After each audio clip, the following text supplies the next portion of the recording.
अब देखिए क्या वाकई तहरीके तालिबान पाकिस्तान भारत में कुछ बड़ा करने की कोशिश कर रहा था। संदिग्ध आतंकी का पूरा नाम मौलवी उसामा उर्फ उसामा उमर है। उसामा राजस्थान के बाड़मेर जिले का रहने वाला है। पुलिस के मुताबिक उसामा का संबंध आतंकी संगठन से है और छोटा मोटा आतंकी संगठन नहीं। उसामा तहरीके तालिबान पाकिस्तान से जुड़ा है। राजस्थान एटीएस के आईजी विकास कुमार ने बयान देते हुए कहा, उसामा 4 साल से टीटीपी के टॉप कमांडर के संपर्क में था, किसी बड़ी साजिश को अंजाम देने की फिराक में था, लेकिन राजस्थान एटीएस ने उसामा को संचौर से पकड़ लिया। 4 दिन कड़ी पूछताछ के बाद उसे गिरफ्तार किया गया। कोर्ट ने आरोपी उसामा को एटीएस की रिमांड पर भेजा है। 11 नवंबर तक एटीएस रिमांड पर लेकर सच उगलवाएगी। उसामा पर यूएपीए की धाराओं में मुकदमा दर्ज हुआ है। यूएपीए यानी गैर कानूनी गतिविधियां रोकथाम अधिनियम। इसकी धाराओं में आतंकवाद को परिभाषित किया गया है और मतलब उसामा के खिलाफ आतंकवाद का केस चल सकता है। धारा 43D5 में मामला बना तो जमानत मिलना मुश्किल है।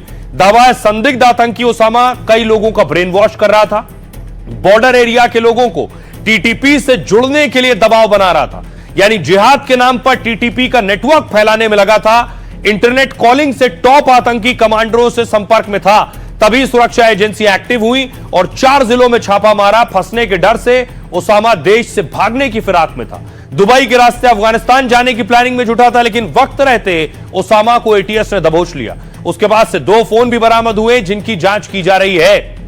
आइए आपको सुनवाता हूं उसामा की गिरफ्तारी के बाद पुलिस क्या कह रही है। करीब 4-5 दिन पहले एक साथ एटीएस ने 5 जगह धावे बोले थे। 5 व्यक्तियों को संदिग्ध मानते हुए उनको पूछताछ के लिए लाया गया था। उनमें से एक व्यक्ति पूरी तरीके से आतंकवादी विचारधारा से प्रभावित होकर आतंकवादी संगठन से जुड़ चुका था। अंतर्राष्ट्रीय स्तर पर प्रतिबंधित एक आतंकवादी संगठन टीटीपी तहरीके तालिबान पाकिस्तान के बहुत करीबी निकट संपर्क में था और उनके साथ उनके षड्यंत्रों में योजनाओं में भागीदारी कर रहा था। विभिन्न धाराओं के तहत प्रकरण दर्ज करके कल देर शाम गिरफ्तार कर लिया गया। अब देखिए जरा, बातचीत कई बार हुई लेकिन बातचीत का नतीजा कुछ नहीं निकला। पाकिस्तान ने सरहद पर हमले ऐसे वक्त में किए जब तुर्की में अफगान पाक की शांति वार्ता हो रही है। इस्तांबुल में पाक अफगान बैठक का आज दूसरा दिन है। पाक की ओर से बैठक में आईएसआई चीफ समेत कई अधिकारी मौजूद हैं। अफगान की ओर से मंत्री और खुफिया विभाग के अफसर भी हैं। पहले 19 अक्टूबर को दोहा में सीज फायर पर मोहर लगी। 25 से 28 अक्टूबर को दूसरी बैठक बेनतीजा रही। उसके बाद भी बॉर्डर पर झड़प और हमलों से हालात बिगड़े थे। इस बार भी सीजफायर के बीच पाकिस्तान ने धोखा किया।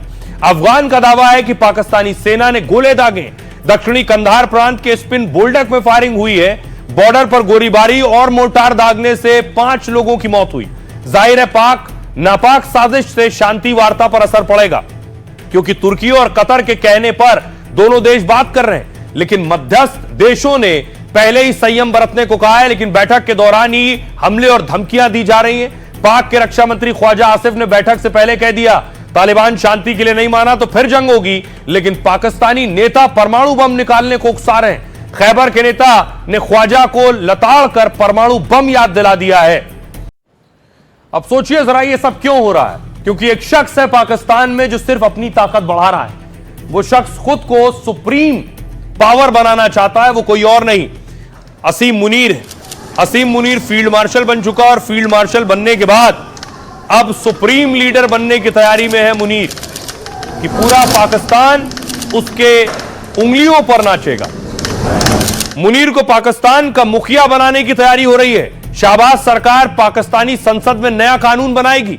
रिपोर्ट के मुताबिक संसद में एक विधेयक लाया जा रहा है जिसमें फील्ड मार्शल असीम मुनीर को असीमित ताकत मिलेगी और पाक की सरकार रबर स्टैंप से ज्यादा कुछ नहीं रहेगी, क्योंकि इस संविधान संशोधन से सेना को अपार शक्ति मिलेगी।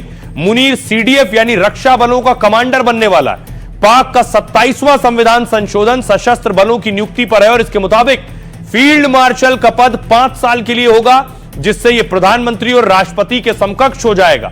अभी फील्ड मार्शल मुनीर का कार्यकाल नवंबर के आखिर तक है, लेकिन शाहबाज सरकार मुनीर का कार्यकाल बढ़ाने जा रही है और कहा जा रहा है ऐसा प्रावधान होगा कि मुनीर परमानेंट हो जाएंगे, यानी इस कुर्सी पर फिक्स।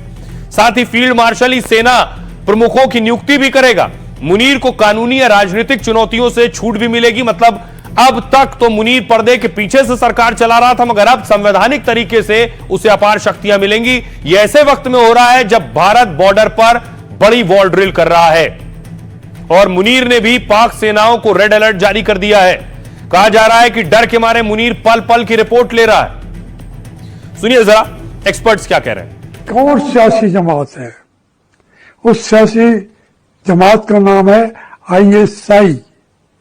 अब वो किसी चीज को अपनी मर्जी के बगैर चलने नहीं देते। उनके सुप्रीम कोर्ट के जजेस भी उनके वर्क कर रहे हैं।